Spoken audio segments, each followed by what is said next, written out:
I was Charlotte Whitman, a no nonsense engineer who believed in equations, deadlines, and hard facts.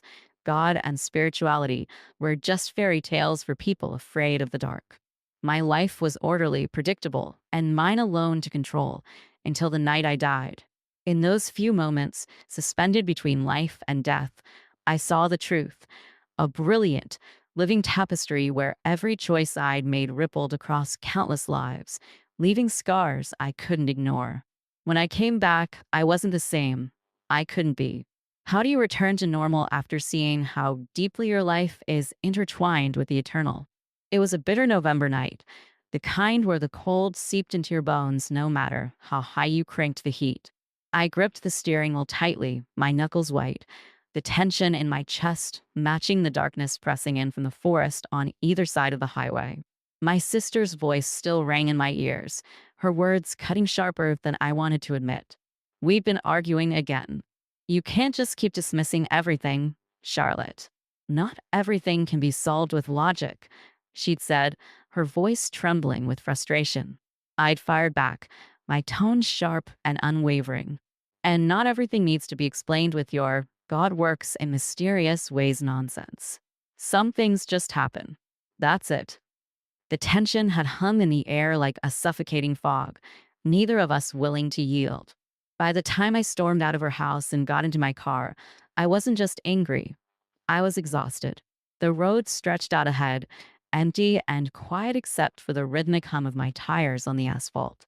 I focused on driving, letting the monotony soothe my frayed nerves. I hated fighting with her, but I couldn't pretend to be someone I wasn't. Faith, God, spirituality. It all felt so intangible, so illogical. I lived in the real world, a world of equations, deadlines, and predictable outcomes. There was no room for miracles or divine plans. The headlights of an oncoming truck jolted me from my thoughts. It came out of nowhere, its beams blinding as it swerved into my lane. Instinct took over. I yanked the wheel to avoid it, the tires screeching as my car veered sharply to the right. The last thing I saw before everything went black was the guardrail splintering under the impact. When I opened my eyes, or maybe I didn't, it was as if I'd been transported to another realm entirely. There was no car, no road, no crash. Instead, I stood in a vast, endless space bathed in a warm, golden light. It wasn't blinding, but it seemed to pulse with life, as though the light itself was breathing. For a moment, I thought I must be dreaming, but it felt too real. The air was thick with a presence I couldn't describe, as though the very fabric of existence was alive and aware of me. Then I saw it, a massive loom, its frame glowing faintly, stretched out before me.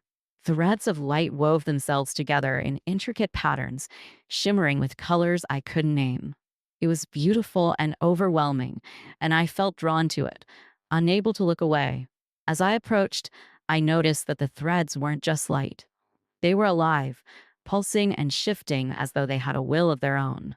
I reached out, and the moment my fingers brushed the glowing threads, visions exploded in my mind. Memories, some mine, some not, played out like fragments of a movie. I saw myself as a child, refusing to share a toy with my sister, her face crumpling in disappointment. I saw myself snapping at a colleague, the anger in my voice sharp enough to make her flinch. I saw strangers, their lives briefly brushing against mine in ways I'd never noticed before. A man I'd cut off in traffic, his day ruined by the gesture. A cashier whose smile had faded when I didn't bother to thank her. The threads twisted and turned, tangling into knots at certain points. The knots pulsed with a dull, painful light, and I realized they marked the moments where I'd caused harm through carelessness, selfishness, or indifference. I wanted to look away, to deny what I was seeing, but I couldn't. "You are part of the weave," a voice said, soft yet resonant. I turned, but there was no one there, just the loom and its endless threads. Every action, every choice, creates ripples. Some strengthen the fabric, others weaken it. "I don't understand," I said, my voice shaking. "What is this? Where am I?" "This is the tapestry of existence," the voice replied. "Your life is one thread among many, each connected, each affecting the others. The choices you've made have left tangles, broken strands. You must repair them. Repair them? I echoed, panic rising in my chest. How? I don't even know what I'm looking at. As if in response, the loom shifted, its threads rearranging to show a specific knot. The vision came immediately. My childhood best friend, Sarah, crying on the playground while I walked away. I had been too caught up in my own embarrassment to comfort her. The knot pulsed, and I felt its weight in my chest, a deep, aching guilt I hadn't thought about in years. The loom changed again, showing another moment. A man I'd passed in the grocery store parking lot, his face lined with worry. He'd dropped his wallet, but I hadn't stopped to tell him. The threads darkened, the knot tightening. Wait, I said, shaking my head. These are just little things. They don't mean anything. How can they possibly matter? Every thread matters, the voice said, its tone unyielding. Each action shapes the tapestry. Some create beauty, others unravel it. I wanted to argue, to insist that it wasn't fair to hold me accountable for every minor mistake, but the evidence was all around me. The knots and tangles weren't just mistakes. They were failures to see the connections, to understand that my life was woven into the lives of others. I don't know how to fix this, I admitted, my voice breaking. I don't even know where to start. Begin where the threads are weakest, the voice said. Mend what you can. Before I could ask what that meant, the golden light began to fade. The loom shimmered, its threads dissolving into the ether as the warmth around me ebbed away. I reached out, desperate to hold on to it, but it was already gone. The next thing I knew, I was gasping for air, the cold sting of reality crashing over me. Voices shouted around me, hands pressing against my chest as someone barked orders. I realized I was in an ambulance, the flashing lights illuminating the darkness outside the windows. She's back, someone said, relief thick in their voice.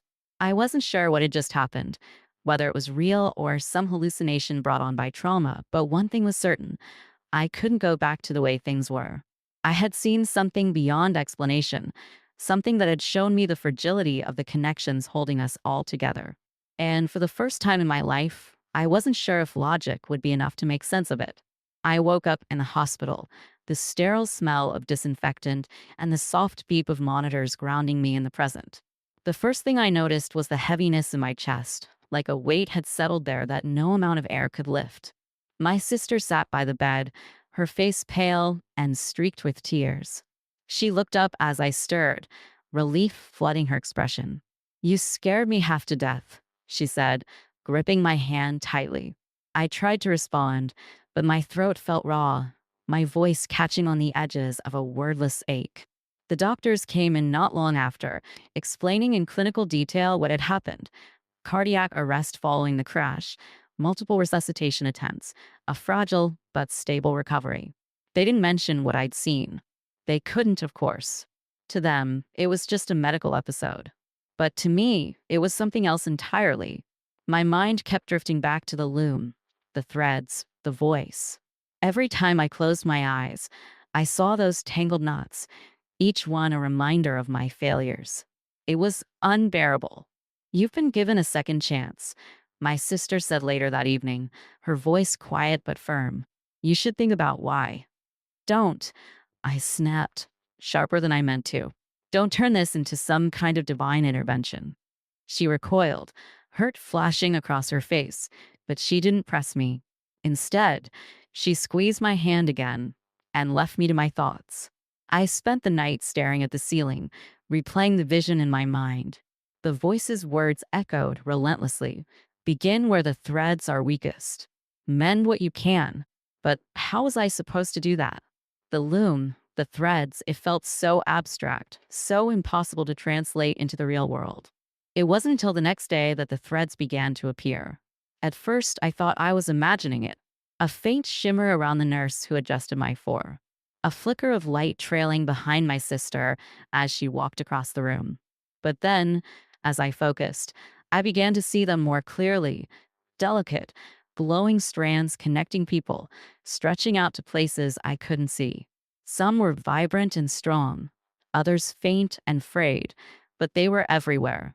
And just as in the vision, there were knots, dark, pulsating tangles that seemed to hum with tension.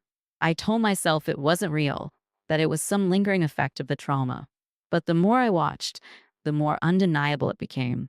The threads weren't just a trick of the eye, they were alive, just as I'd seen in the vision. And they weren't confined to strangers. I noticed one around myself, thin and brittle, connecting me to my sister. It felt taut, as if it might snap at any moment, and the sight of it made my stomach twist with guilt. I had spent so much of our relationship pushing her away, dismissing her beliefs, refusing to meet her halfway. That knot, I realized, wasn't just hers, it was mine too. Still, I couldn't bring myself to address it, not yet. The threads felt like a burden I wasn't ready to carry, and for a while, I tried to ignore them. I focused on my recovery, on regaining strength and returning to my normal life. But normal didn't exist anymore. Everywhere I went, the threads followed. Every interaction became a reminder of the connections I'd neglected, the harm I'd caused. I couldn't escape it. One thread in particular haunted me. It was weak and flickering, its knots more numerous than the others. I didn't recognize the person it connected to at first. It stretched far beyond the hospital, out of sight. But the longer I stared at it, the more a memory surfaced. Sarah, my childhood best friend. We'd been inseparable once, but something had changed in high school. I'd pulled away, too caught up in my own insecurities to notice how much she needed me. The last time I saw her, she was crying on the playground, and I'd walked away. The memory filled me with a deep, aching regret, and I knew I couldn't ignore it any longer. I asked my sister if she still had Sarah's number, and to my surprise, she did. I ran into her a few years ago, she said, handing me her phone. Why do you need it? I just need to apologize for something, I said, avoiding her gaze. I spent hours staring at the number before I finally worked up the courage to call. When Sarah answered, her voice was hesitant, guarded. I didn't blame her. I stumbled through an explanation, telling her about the accident, the vision, the threads. It felt absurd to say out loud, but she listened, her silence a strange mix of curiosity and caution. Why now? She asked when I finally paused. Why are you bringing this up after all these years? Because I should have brought it up a long time ago, I said, my throat tightening. I'm sorry, Sarah, for not being there when you needed me, for not seeing how much you were hurting. There was a long pause, and for a moment, I thought she might hang up. But then she sighed, the tension in her voice softening. I always wondered what happened to us, she said quietly. It hurt, losing you like that. But I appreciate you saying this.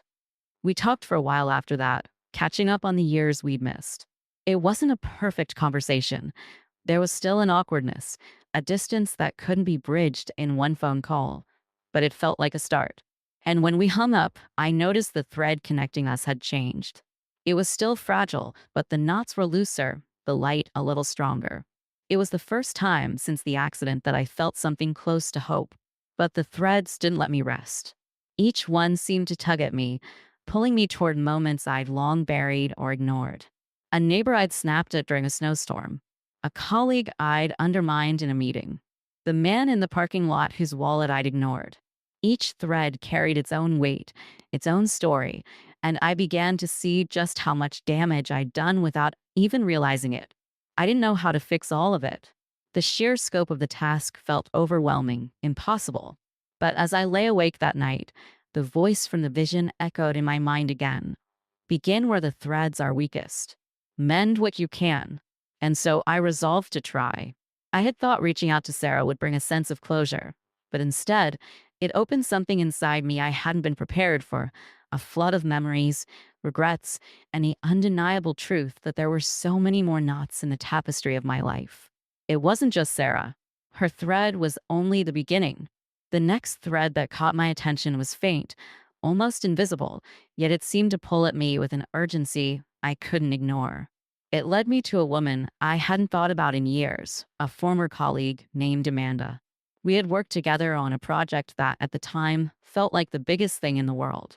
Amanda had been enthusiastic, full of ideas, but I'd been dismissive, cutting her off in meetings and subtly undermining her suggestions. She wasn't the right fit. I'd told myself, and I had justified my actions as necessary for the project's success. But now, looking back, I saw the truth. I hadn't just dismissed her ideas, I dismissed her. Finding her wasn't difficult. A quick internet search revealed she was still in the industry, though her position was far less prominent than I would have expected. Guilt gnawed at me as I dialed the number listed on her company's website. When she picked up, her voice was professional but cautious, as if she didn't quite trust the unexpected call. "It's Charlotte Whitman," I said quickly, feeling my palms sweat as I spoke. "I know it's been a long time, but I wanted to reach out.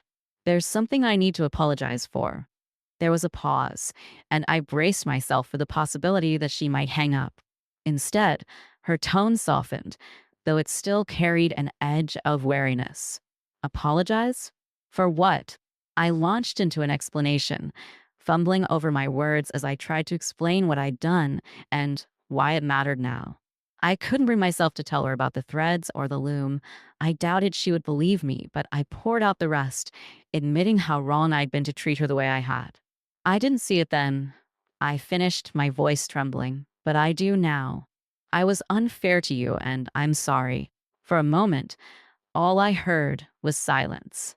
Then Amanda let out a small, bitter laugh. Charlotte, I used to replay those meetings in my head, wondering what I'd done wrong. I thought maybe I wasn't good enough, that I didn't belong. It took me years to shake that." Her words hit me like a punch to the gut. I wanted to fix it, to undo the harm I'd caused, but there was no way to take back what I'd done. All I could do was acknowledge it, as painful as it was. "I can't change the past," I said, my voice thick with emotion, "but I want to do better. If there's anything I can do now, please let me know." Amanda sighed, and when she spoke again, her voice had lost some of its sharpness. "I don't know if there's anything you can do, Charlotte, but I'll say this.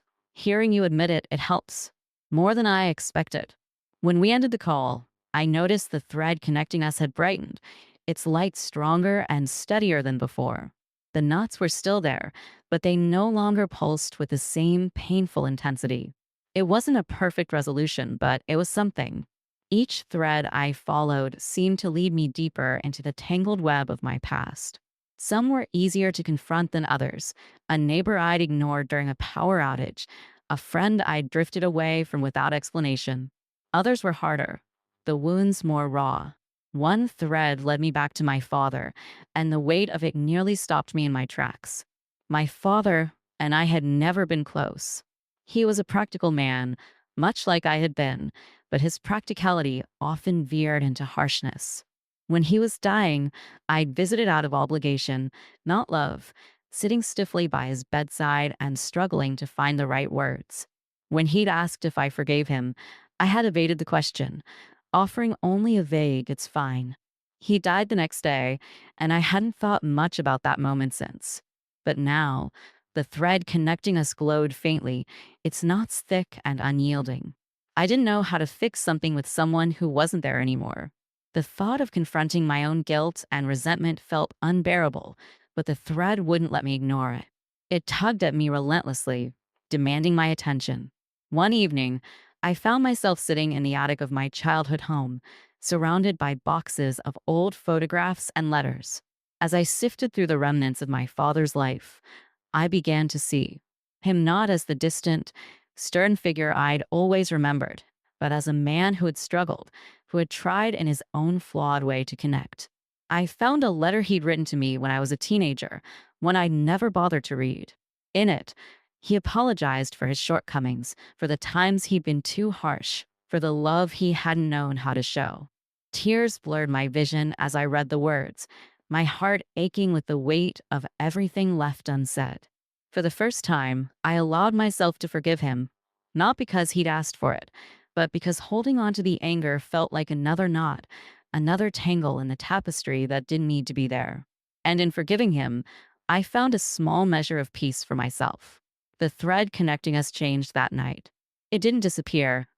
Our relationship was too complicated for that. But the knots loosened, their edges softening into something less sharp, less painful. It felt like a release, a letting go of something I hadn't realized I'd been carrying for so long. By the time I left the attic, I felt a flicker of hope. Maybe this was what the voice had meant when it told me to mend what I could. Not every thread would be perfectly repaired, and not every knot would be untangled. But even small changes, small acts of repair, could strengthen the fabric of the whole. And yet, as I began to feel the first stirrings of progress, the thread started to show me something new, visions not of the past, but of the future.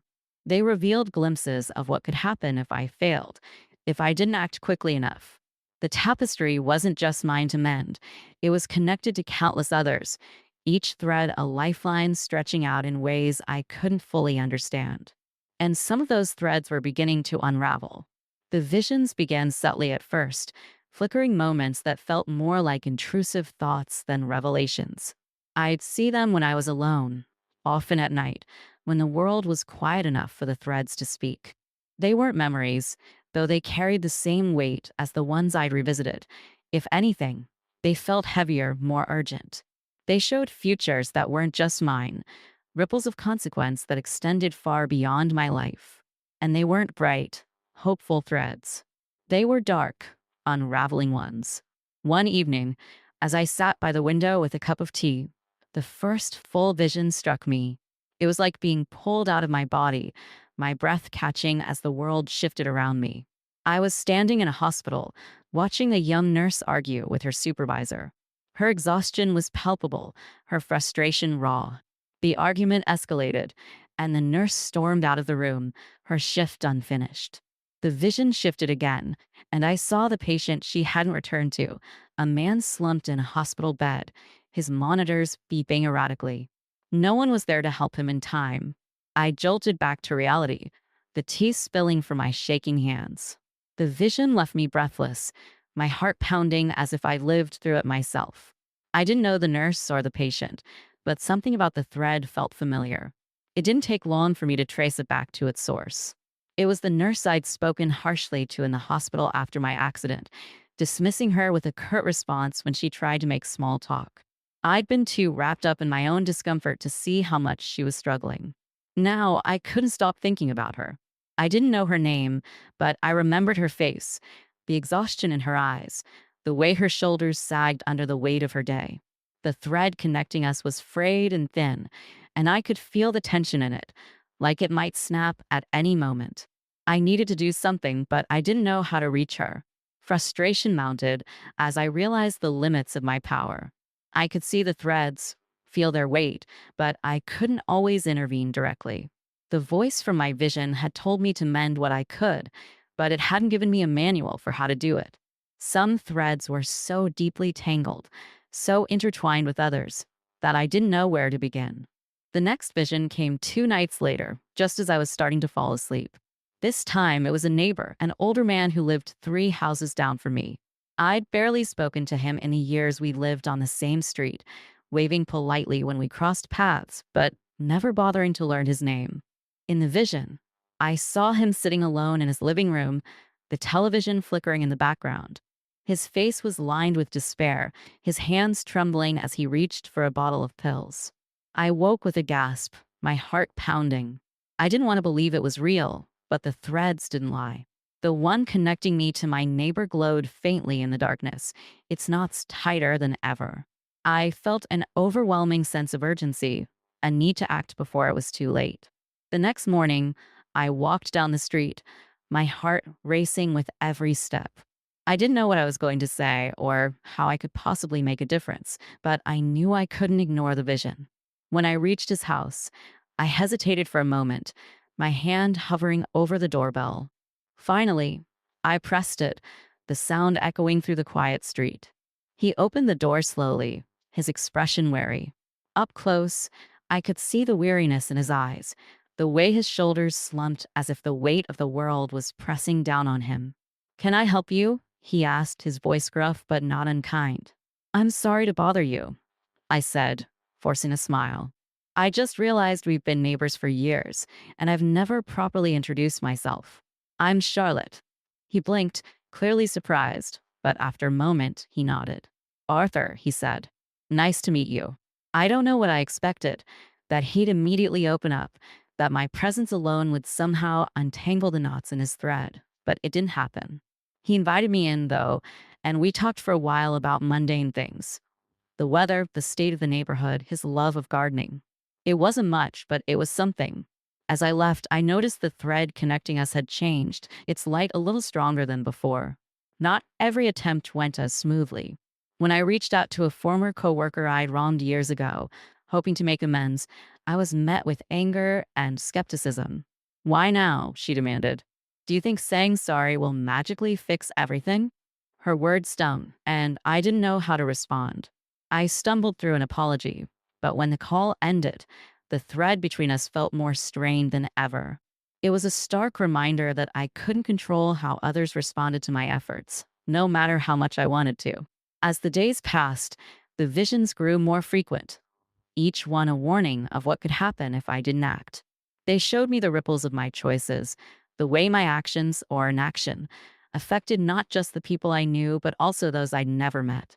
It was overwhelming, the sheer scope of it all. I wanted to believe I was making progress, that the threads I mended were enough to balance the ones I couldn't, but doubt gnawed at me constantly. One night, as I sat alone in my living room, I felt the threads shift again. This time, they didn't show me a vision of the future or a memory from the past. Instead, they revealed the loom, the massive, glowing tapestry I'd seen in my near death experience. But now it was unraveling. Threads snapped and frayed, their light dimming as they came undone. The voice returned, quieter this time, but no less commanding. "You must forgive yourself," it said. "The tapestry cannot hold if you carry the weight of every thread alone." The words lingered in the air long after the vision faded. I didn't know how to forgive myself, not yet, but I knew I had to try. The tapestry depended on it.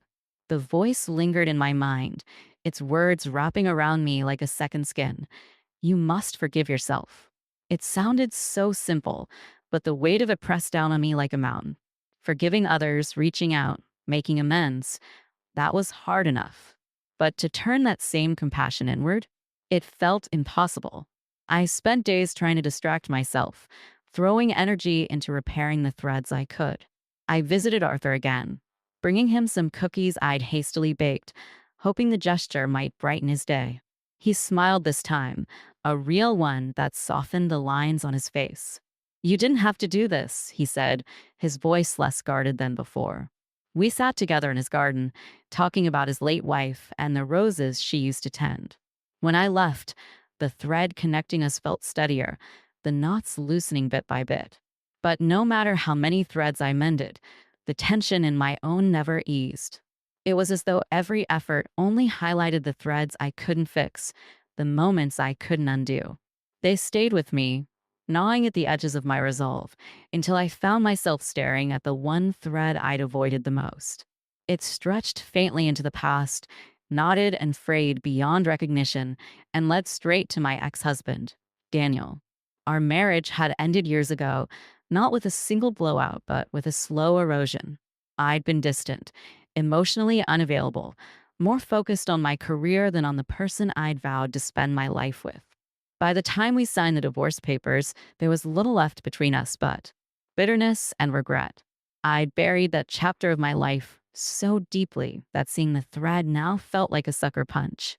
Still, the vision of the unraveling tapestry haunted me. If I didn't face this, what would happen to the weave? So one evening, after pacing my living room for what felt like hours, I picked up my phone and called him. "Charlotte," he said when he answered, his tone cautious. "This is unexpected." "I know," I said, gripping the phone tightly. I wasn't sure if I should call, but there's something I need to say. There was a pause, and I could almost hear him bracing himself. "Go ahead." "I'm sorry," I said, the words tumbling out before I lost my nerve. "For the way I treated you, for shutting you out, for not being the partner you deserved. I know it's too late to change what happened, but I need you to know I regret it." The silence on the other end of the line was deafening. I held my breath, waiting for him to respond, half expecting him to hang up. When he finally spoke, his voice was quieter, softer than I remembered. I didn't think I'd ever hear you say that. I didn't think I'd ever say it, I admitted. But I've been doing a lot of reflecting lately, and I've realized how much I hurt you. I don't expect anything from you. I just needed to tell you. He sighed, a sound that carried both relief and lingering sadness. It wasn't all you, Charlotte. I could have tried harder too. But thank you. It means a lot to hear you say this. When we hung up, I felt a strange mixture of emotions: relief, guilt, sadness, and something else I couldn't quite name. The thread between us hadn't magically untangled, but it felt less fragile, less burdened by the weight of things left unsaid. The voice had been right. Forgiveness wasn't just about the other person, it was about freeing yourself from the chains of regret. But as much as I wanted to believe I was making progress, there was still one thread I couldn't ignore: my own. The thread connecting me to myself was the weakest of all, its knots tighter and more tangled than any I'd encountered. Every time I tried to address it, I was met with a wall of resistance, a voice in my head that whispered, "You don't deserve forgiveness. You should have done better. You should have known better." One night, as the weight of it all threatened to crush me, I found myself standing in front of the mirror, staring at a face I barely recognized. I looked older, wearier, my eyes shadowed by the burden of everything I'd carried for so long. "What are you doing?" I whispered to my reflection. "Why can't you let this go?" The threads didn't answer. They never did. But as I stood there, I felt a flicker of something: an idea, a memory, a spark of clarity. The loom.